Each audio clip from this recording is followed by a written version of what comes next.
Pessoal, a gente está hoje num dia muito especial aqui para uma live de lançamento do livro A Saúde de Nossos Filhos, e é com muita honra que a gente está recebendo aqui 4 grandes mestres e que a gente teve a oportunidade de ter a nossa história escrita junto com eles e principalmente aprender com eles. E a gente vai ter a oportunidade aqui também de saber um pouquinho mais sobre esse nosso lançamento. Diante disso, eu passo a palavra aqui para o Dr. Sidney Kleiner para nos dar as boas-vindas. Inicialmente, por favor, doutor Sidney. Bom dia a todos, ou quase boa tarde, né? São 1h05, mas para mim um verdadeiro privilégio de estar aqui com vocês para fazer um lançamento, um evento, porque um lançamento como esse, de fato, ele merece que a gente comemore, que nós celebremos na forma de um evento. Como eu estava brincando aqui, minutos antes de começar, que eu tenho todo aqui o apreço pela pediatria, né? Afinal, sou filho de pediatra obviamente, a importância ela reside até no impacto que tem no meu próprio crescimento, na minha formação, enquanto no convívio com meu pai e com os colegas do meu pai, e que pessoas assim, altamente inspiradoras aqui no desenvolver da minha própria carreira. Mas o evento hoje ele se trata do lançamento da saúde dos nossos filhos, e uma publicação como essa, que já tem indo para o seu 19º ano, eu acho que palavras são redundantes para falar do sucesso que é. Mas é um sucesso que, quando nós comparamos com a nossa própria sociedade Beneficente Israelita Brasileira Albert Einstein, o nosso Einstein, ele é um sucesso que representa, de fato, aquilo que nossos fundadores imaginaram no momento da fundação do nosso hospital. Falar hoje de um planejamento de estratégia da nossa organização que almeja a excelência, tanto no âmbito da assistência, como no ensino e educação, e também na pesquisa, na inovação, é algo que esse livro, de fato, ele representa. Ele representa uma informação que tem o rigor científico de poder colocar todas aquelas orientações de uma forma simples, uma forma de uma linguagem compreensível pelas mães, pelos pais, por quem convive com as crianças. É a melhor maneira de mostrar que o rigor científico das informações pautadas em evidências são, de fato, aquilo que nós devemos aqui difundir, mesmo que de uma linguagem apropriada. Falar no âmbito também de inovação diz respeito ao formato que isso vem se sofisticando ao longo dos anos, um formato que agora passa não somente melhor aproveitado por suas cores, por sua diagramação, pelos volumes, mas também o fato de ser disponibilizado versões como a versão digital, que permite a gente não ter que estar portando do livro para buscar as informações que para os pais, para as mães, são necessárias. E aquilo que fala mesmo da educação, algo que nós entendemos como fundamental para vencer desafios de saúde do futuro, é que a população em geral, não profissional de saúde, esteja de fato muito engajada com o cuidado da saúde, a fim da promoção de saúde.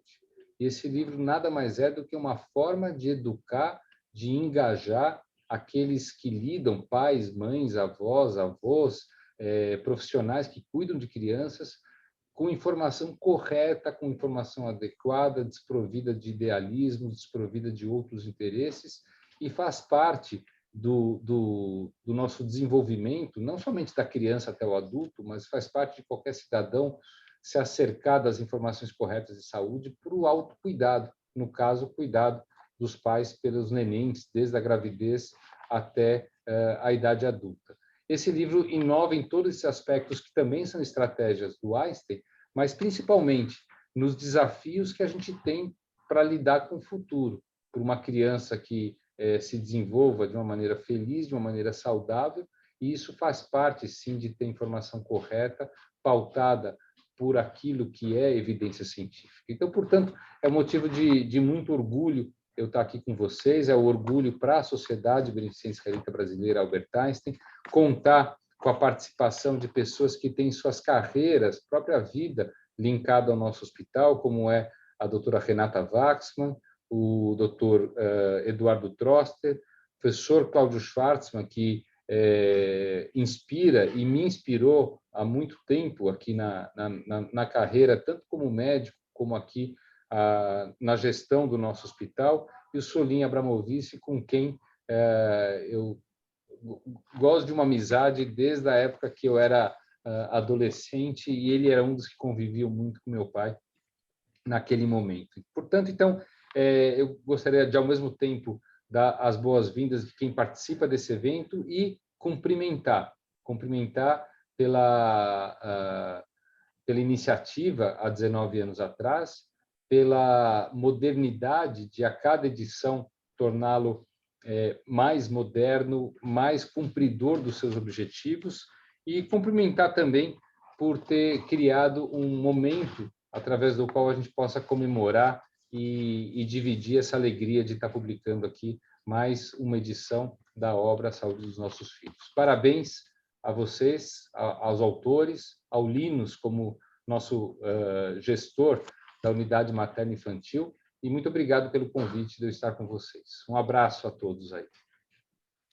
Obrigado, doutor Sidney, pelas palavras, e já passo direto para o doutor Luiz Vicente Riso, para ouvirmos um pouco mais sobre e atiçar a nossa curiosidade desta edição. Olá, boa tarde.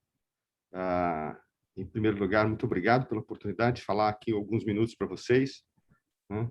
No momento onde o distanciamento social nos impede de estar juntos em 3D, né?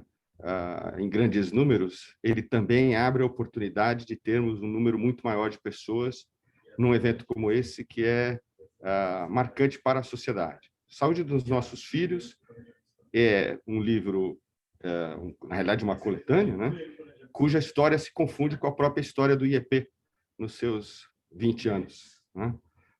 É, com certeza, o livro de maior duração que a instituição publica, tem um impacto enorme e, por motivos relativamente simples, né?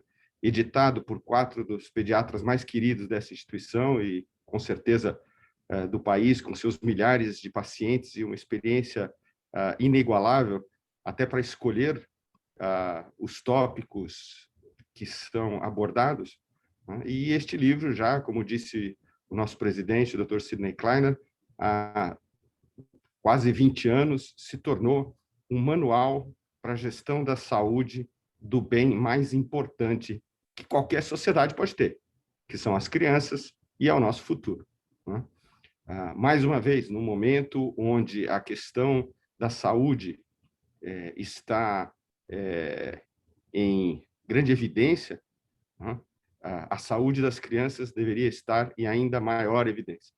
Todas as discussões que temos tido sobre a questão da saúde mental, da escola, da nutrição, enfim, todas as questões que são abordadas já há muito tempo nesta incrível seleção de tópicos de grande importância dos nossos 4 queridos pediatras. E tudo que a gente pode dizer é parabéns, muito obrigado por compartilharem conosco esse conhecimento, por permitirem que o Instituto Israelita de Ensino e Pesquisa seja partícipe desse momento. Né? Um grande abraço para vocês, muito obrigado, de olho nos próximos 20 anos. Obrigado, doutor Riso, aí pelas palavras também. E dando sequência aqui, eu vou fazer algumas provocações aqui para os nossos queridos editores, no sentido até de conhecermos um pouco mais a obra e entendermos o que, de fato, a gente está recebendo como presente no dia de hoje. Então, na saúde de nossos filhos, vou começar aqui pelo Dr. Sulim. Dr. Sulim, por que os autores se preocuparam com a gestação, pós-parto e os primeiros dias do bebê? Isso está principalmente no volume 1, certo? Certo. Antes de responder essa pergunta, eu quero agradecer ao Hospital Israelita Albert Einstein, que sempre se baseou em assistência, ensino e pesquisa. E esse ensino, que sempre foi feito aos seus profissionais que aqui trabalham, sempre foi uma preocupação em relação à comunidade.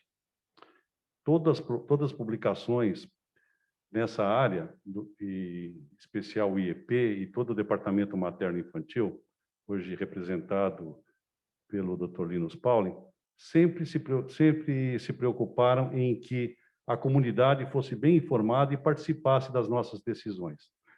Na escolha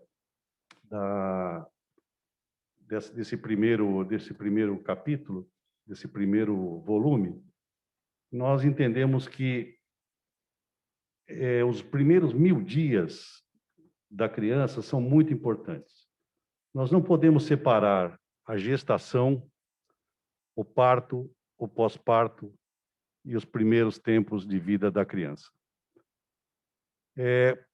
Esse termo 1000 dias, que a gente usa bastante, inclui os 270 dias de gestação e os 730 dias do primeiro e segundo ano. 270 mais 730, 1000 dias.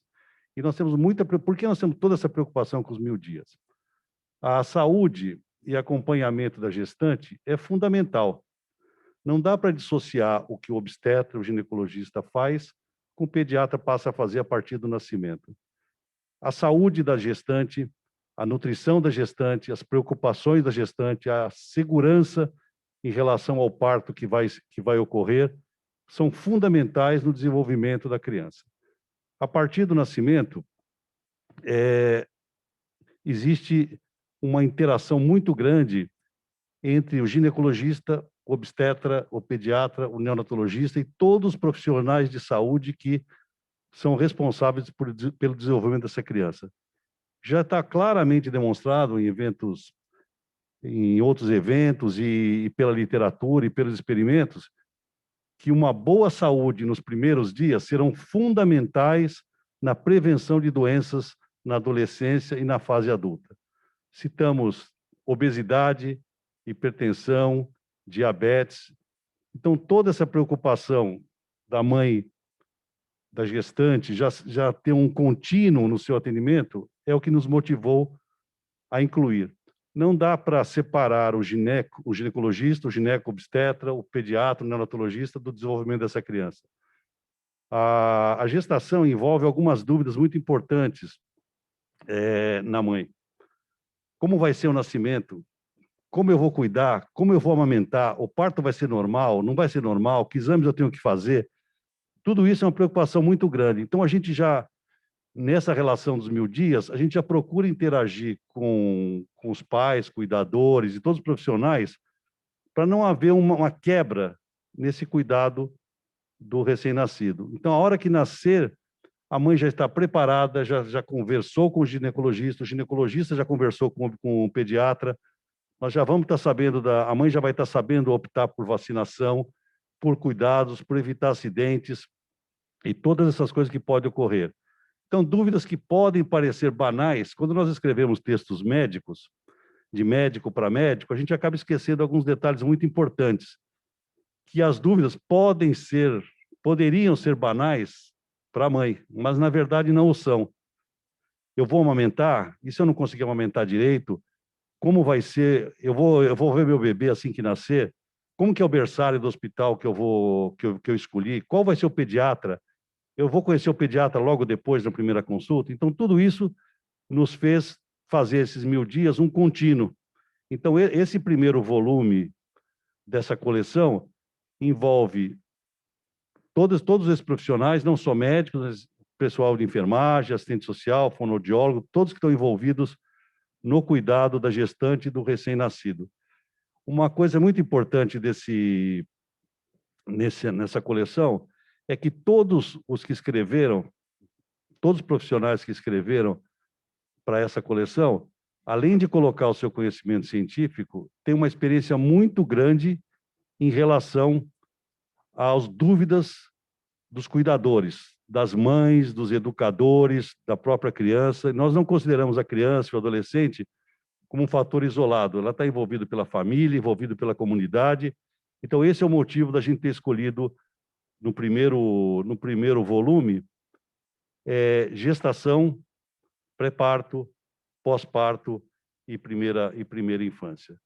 Tudo isso foi baseado em dúvidas que nós fomos coletando nas últimas edições. A gente sempre acha que essa edição é a melhor que as anteriores, e é melhor mesmo, né? Porque a gente já coletou muitas dúvidas, já se aperfeiçoou. Será uma leitura muito agradável, com base científica. Quem vai lucrar com essa coleção? Os profissionais que escreveram? Sim. Os profissionais que participaram? Sim. Mas quem mais vai lucrar com essa coleção vão ser as crianças com as quais nós estamos preocupados para ter um futuro e um desenvolvimento normal. Todos nós sabemos que os primeiros anos de vida existe um desenvolvimento muito grande, principalmente neurológico. Então, a saúde da gestante, a saúde do recém-nascido, a saúde dos primeiros 2 anos de vida são fundamentais. Quando vocês lerem todos que escreveram essa coleção, vocês vão ver todos os especialistas da área que vão dar a sua opinião baseada em toda a experiência pessoal. Esse é o motivo da gente ter escolhido esse primeiro volume, toda essa sequência de atendimento. Obrigado, doutor Sulim. É fantástico enxergar que vocês tiveram a percepção de entender que trazer isso para principalmente o público que vai assistir e ler esta obra, de que realmente a jornada da pediatria inicia-se com a jornada da maternidade e nós estamos apenas no meio da vida de outra jornada, que é a jornada de adulto. E aproveitando esse tema de jornadas, né, doutor Cláudio, no volume 2, a gente tem a abordagem do desenvolvimento de criança até 6 anos de idade, incluindo dietas saudáveis, atividades físicas, escolares e comportamento. E esse ano que passou, e ainda estamos, né, impactados com a pandemia, e muito se falando nas quarentenas ainda, nas faltas de atividades escolares, nestes itens, como é que a gente pode equacionar esses itens e trazer até algumas leituras e insights a partir dessa obra? Linus, em primeiro lugar, eu queria declarar minha emoção e meu entusiasmo de ter participado da elaboração dessa obra. Em particular, agradecer a Renata, ao Troster e ao Sulim a parceria, mas não apenas eles, e sim as dezenas de colaboradores, e que é importante enfatizar, há aqui uma abordagem multiprofissional e interdisciplinar. Nós temos aqui escrevendo capítulos nutricionistas, fisioterapeutas, psicólogas, além, evidentemente, dos médicos pediatras da nossa instituição. Segundo, são médicos pediatras não apenas do Hospital Israelita Albert Einstein. Hoje a gente tem o orgulho e a satisfação de ver como nós nos tornamos um complexo de saúde e abrangemos os hospitais públicos do Embu-Mirim, Vila Santa Catarina, a UPA do Campo Limpo e o programa de saúde Einstein na comunidade Paraisópolis. E o que está escrito aí reflete bastante da experiência que foi adquirida por todo esse grupo de profissionais ao decorrer de décadas de trabalho junto. Então, para mim, é uma emoção muito grande. Emoção maior ainda de ver como a instituição cresce e desenvolve atividades novas e agrega cada vez mais valor, como, por exemplo, a nossa Faculdade de Medicina, cuja primeira turma, aliás, se forma no final deste ano. E aqui eu queria fazer apenas uma pequena menção, que os direitos autorais desse livro são integralmente cedidos para o programa de bolsas da Faculdade, para bolsas para alunos da Faculdade de Medicina. Segunda coisa, como foi bem colocado, o livro está completando 19 anos. Ou seja, está começando a sair da faixa etária que o pediatra atende, né? Logo, nós vamos ter que passar o nosso livro para os nossos colegas clínicos. Por enquanto, ainda podemos cuidar dele, né? E iremos. E vamos continuar evoluindo, modernizando e adaptando. Quem folhear esse livro vai ver que ele tem um visual, um approach bastante diferenciado, inclusive permitindo o link através dos QR Codes para conteúdos expandidos e sempre atualizados com relação à temática que a pessoa estaria lendo naquele capítulo. Agora, a sua pergunta, Linus, ela é difícil de responder, né? Porque esse segundo volume foi feito integralmente visando os marcos do desenvolvimento, o desenvolvimento saudável, a vida saudável cotidiana de uma criança, que desde o começo de 2020, virtualmente desapareceu. parcialmente, vamos chamar, desapareceu. E tudo aquilo que nós enxergávamos como uma rotina foi verdadeiramente atropelado pela pandemia que nos assola. E a resposta passa pelo seguinte: primeiro, a busca da informação confiável, a busca da informação alicerçada em evidências científicas, a busca da informação por profissionais que realmente têm credenciais para falar sobre esse tema. E, infelizmente, dentro da polarização que nos aflige, por ocasião desta pandemia, não é o que nós estamos assistindo. Há uma invasão enorme de informações, às vezes muito conflitantes em si mesmo, e muitas vezes desenvolvido por pessoas que, infelizmente, não têm as credenciais para trabalhar ou desenvolver ou colocar a sua posição pública sobre o tema em questão. Então, eu acho que isso é muito importante, uma primeira mensagem, né? Tente se pautar em orientações vindas de fontes seguras. Segundo, tente estabelecer um link, quando possível, com o seu pediatra. Ele talvez seja a ponte segura para conseguir navegar nesse meio tormentoso de informações conflitantes. Em terceiro lugar, não tem uma resposta fácil para isso.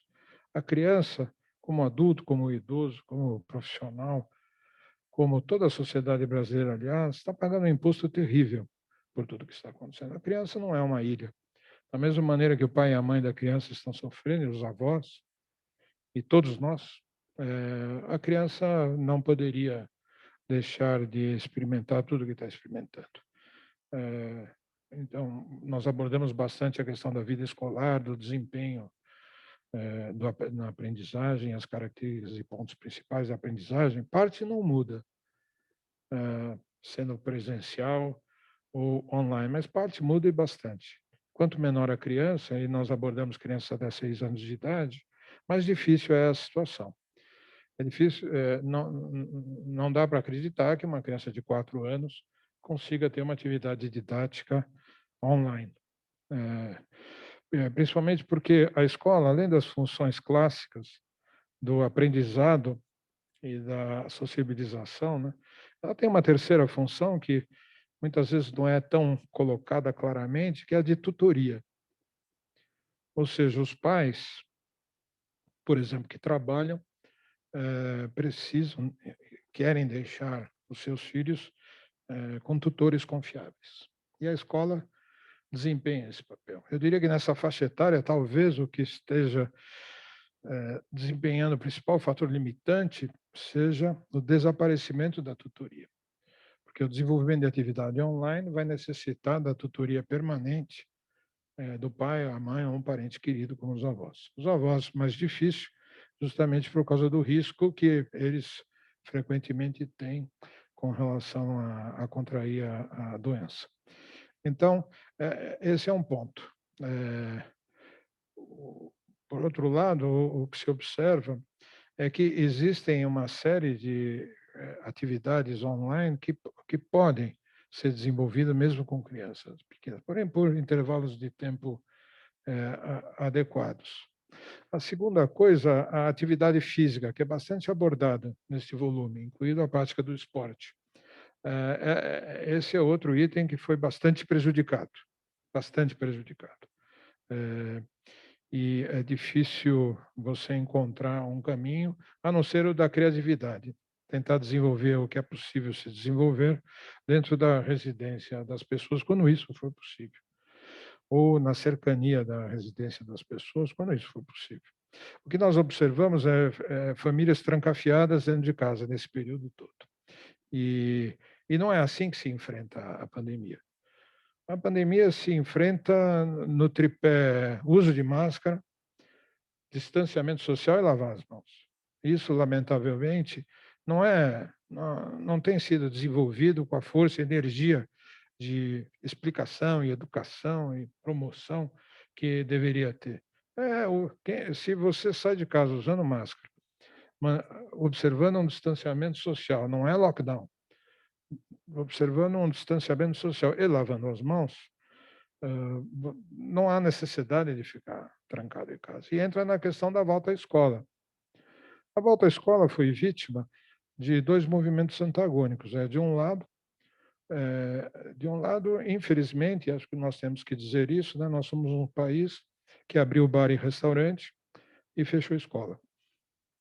E quando reabrir escola é sempre um trauma, e reabrir bar e restaurante raramente é um trauma.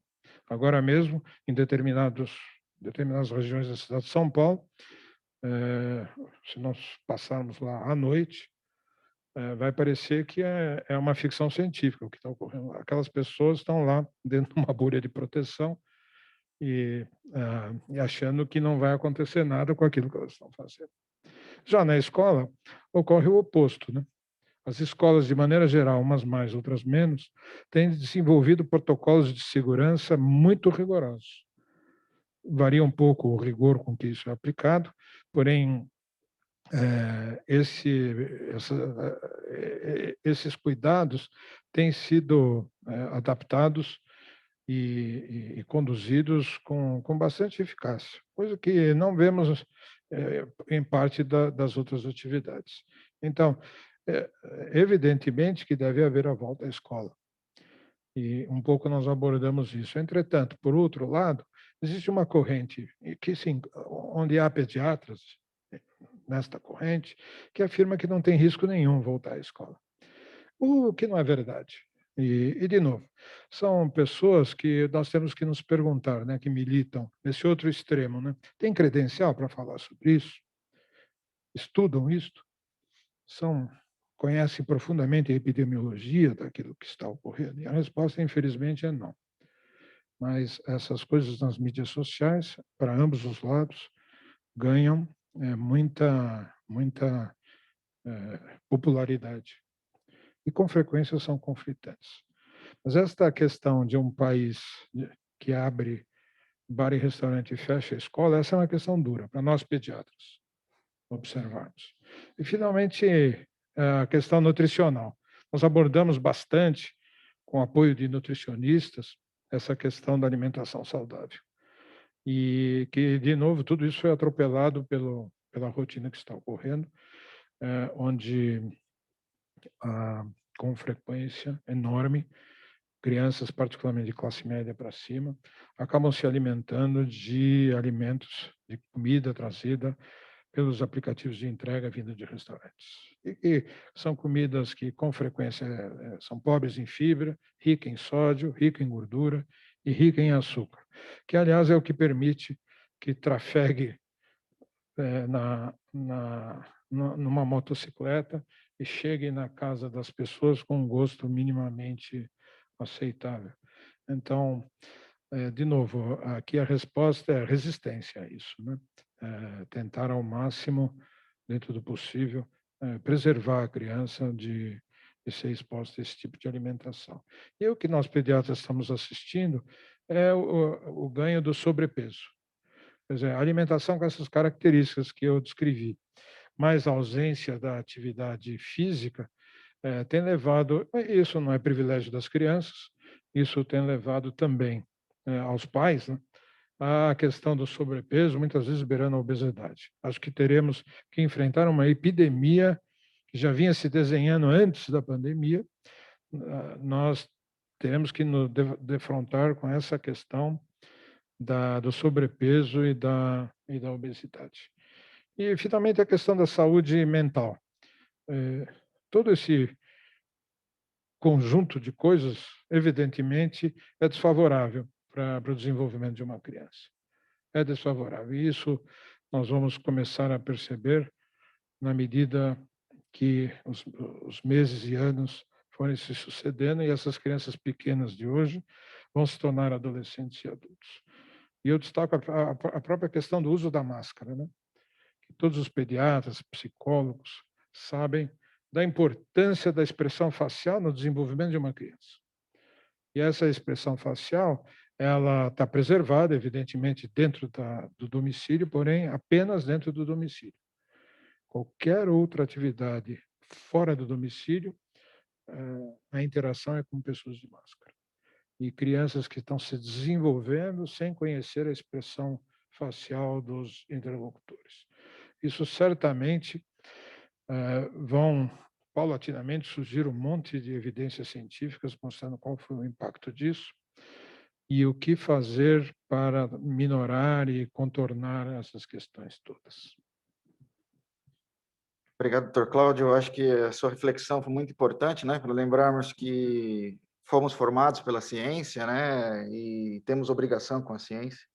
E mais do que isso, trazer sempre esse conteúdo, por mais escrito que esteja numa página em branco, algumas letras já desta edição, ela se atualiza a cada momento com o próprio meio ambiente nos força. E são possíveis reflexões com o que já tem de escrito e comprovado, né?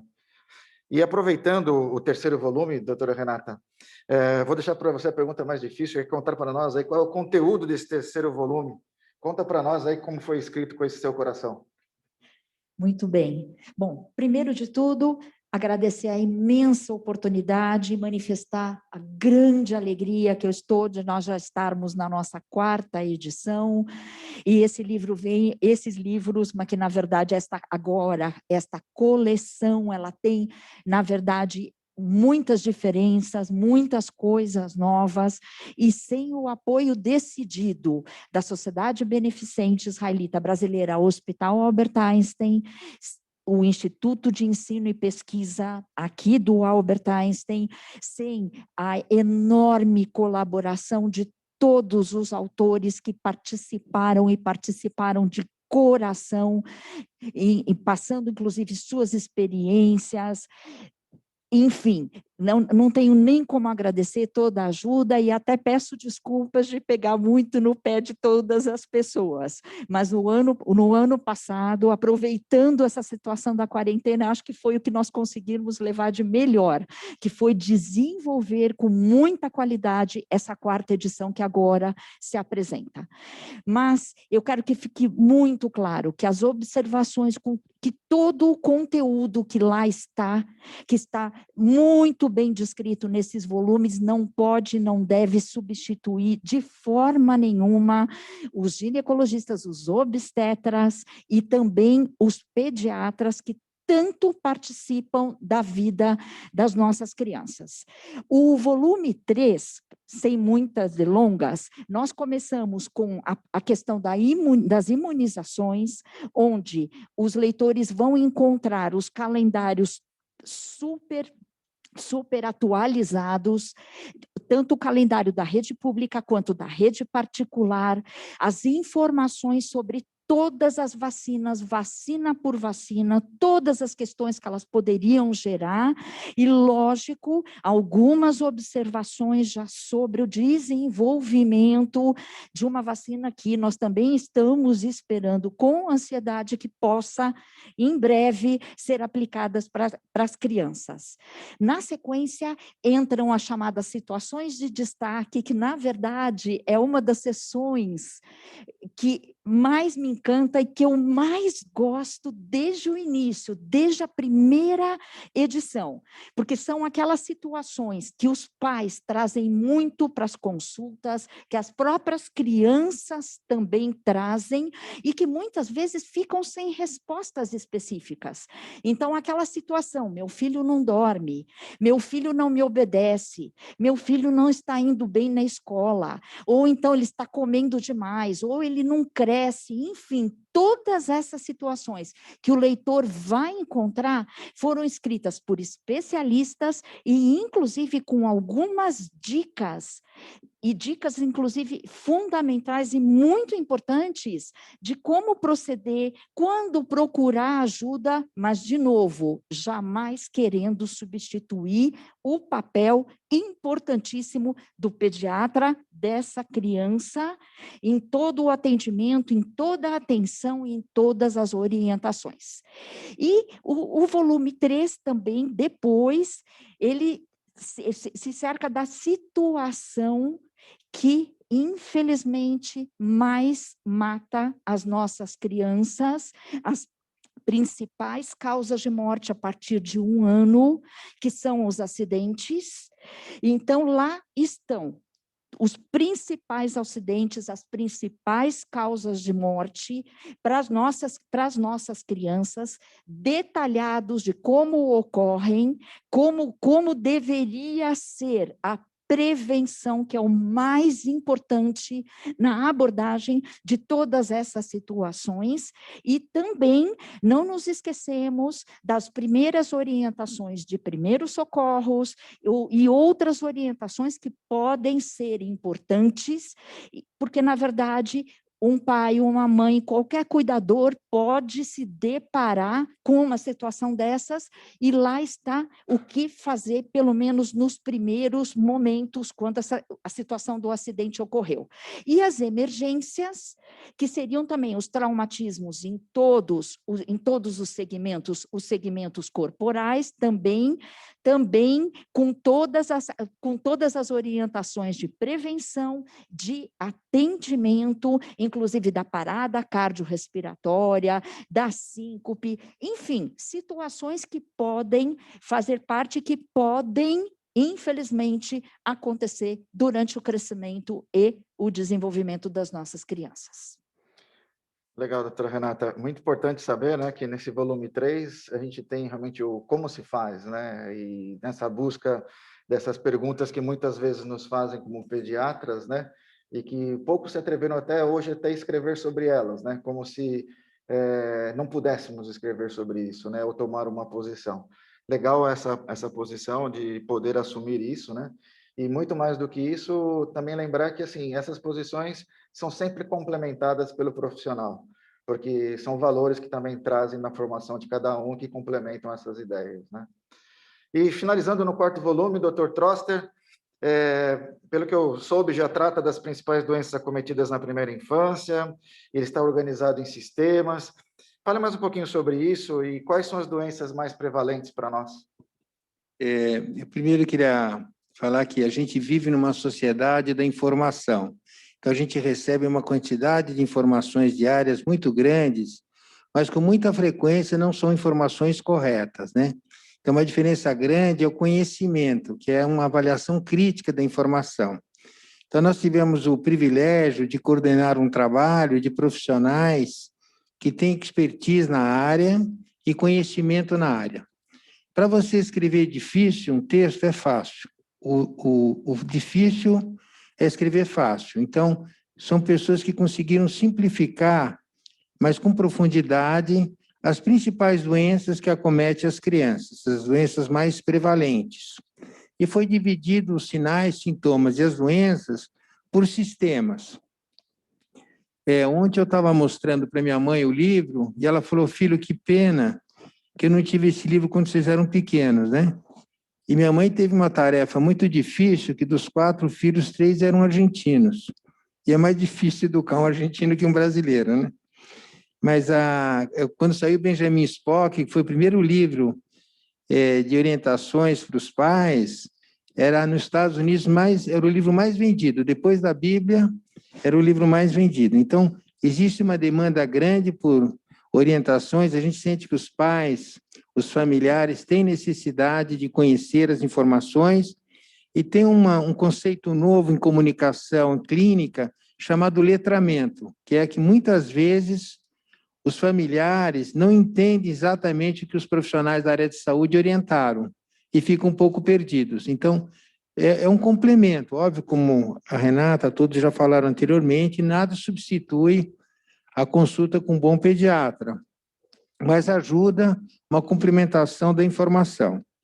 Outra coisa que eu queria chamar a atenção desse 4º volume é que muitos problemas em pediatria são autolimitados, e muitas vezes há um excesso de medicalização de problemas que não teriam tanta necessidade. Vamos dar o exemplo, por exemplo, no capítulo que fala do aparelho digestivo, sobre regurgitação, sobre refluxo.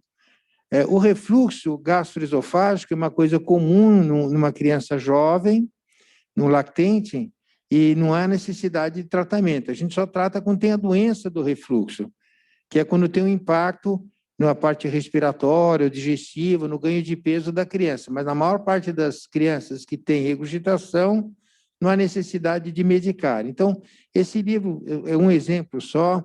Outro exemplo, por exemplo, é o aparelho respiratório. Tosse é um sintoma muito frequente que leva crianças à atenção de saúde. E, com muita frequência, é uma reação normal do organismo para secreção nas vias aéreas. Então, não tem que ficar tratando toda vez que tem tosse.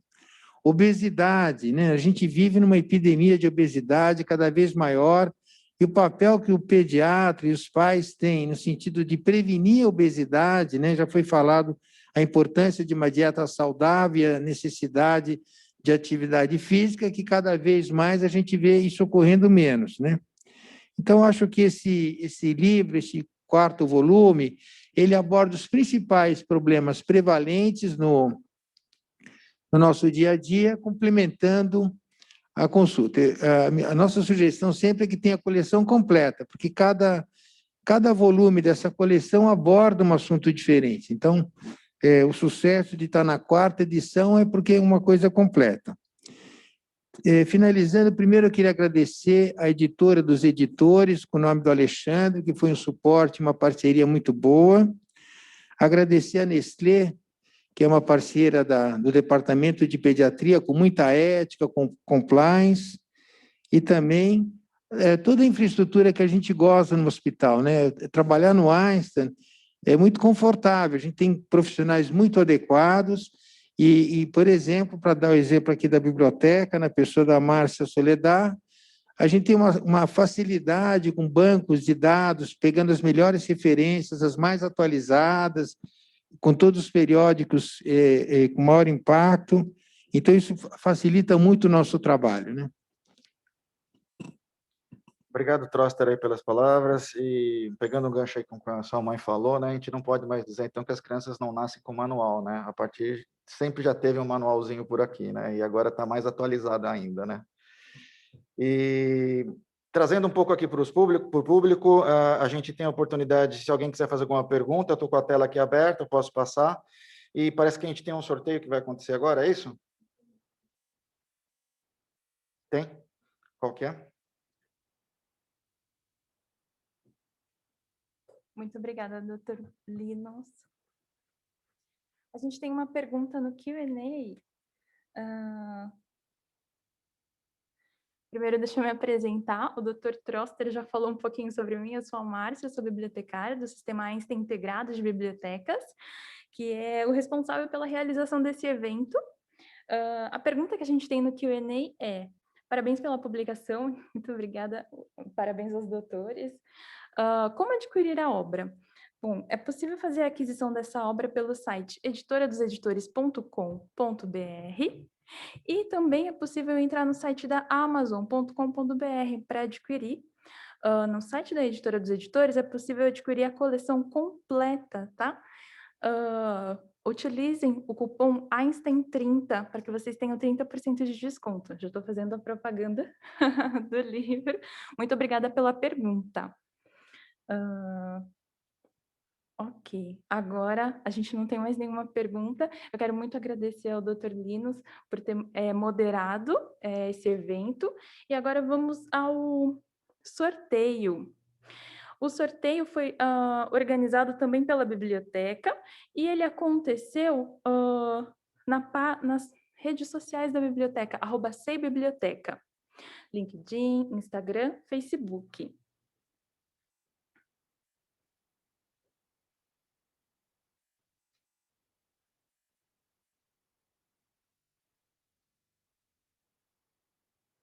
Eu vou apresentar a minha tela aqui para que vocês consigam ver. Vamos sortear um número. 5, 4, 3, 2. @Mapodgornik. Que bacana, parabéns. A gente vai entrar em contato com você para encaminhar essa coleção, tá bom? Então, aqui no site da biblioteca,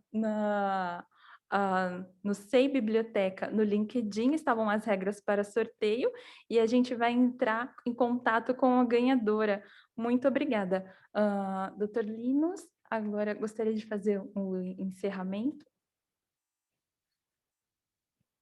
Ok, pessoal, acho que para encaminharmos aqui para os encerramentos, acho que mais do que justo a gente deixa uma última palavra final para cada um dos editores que engrandecem essa obra. Começamos agora para o sentido inverso. Troster? Olha, a gente não vai falar mais nada do livro, vocês têm que comprar para ver o livro agora. Isso é importante para, inclusive, ajudarmos a faculdade nossa, justamente, que já que os direitos autorais todos estão indo para lá, né? Renata? Bom, agradeço muito a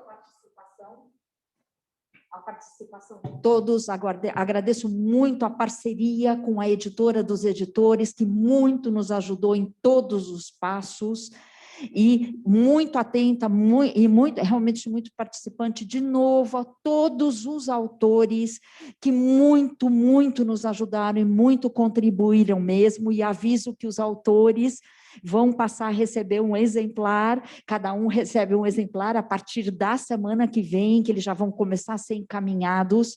A ajuda e a parceria, sem sombra de dúvida, da biblioteca, na pessoa da Márcia, que esteve lá nos apoiando o tempo todo com relação a toda a parte também administrativa, burocrática, ensaios, enfim, tudo. Estou muito feliz com essa realização e espero que todos gostem muito, assim como nós tivemos muita alegria em estar publicando e lançando essa 4ª edição.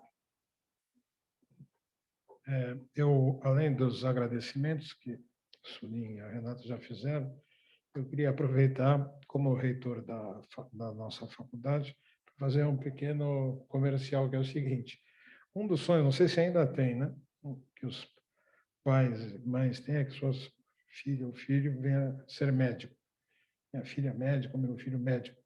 Caso esse sonho se materialize, essas crianças de até 6 anos que nós abordamos nessa obra, por favor, lembrem que a nossa faculdade está cada vez melhor.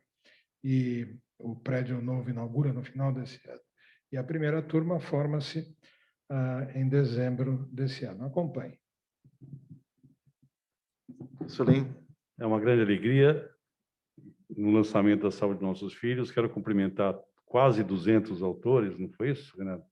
Quase 200 autores que trabalharam nisso e assumiram um compromisso que estar no Einstein não é só trabalhar no Einstein, nós temos que produzir e orientar a comunidade e fazer parte da sociedade que tanto nos recebeu bem aqui.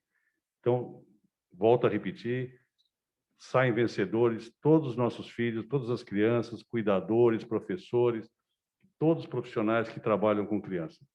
Nosso grande objetivo nessa coleção, como tudo que o Einstein produz no departamento materno-infantil, é trabalhar no sentido de ter um adulto saudável e produtivo no Brasil. Agradeço a todos compartilhar conosco a saúde de nossos filhos. Obrigado, pessoal. Obrigado, Márcio, pela organização, e agradeço a todos que estiveram aqui prestigiando esse evento. Uma boa tarde a todos.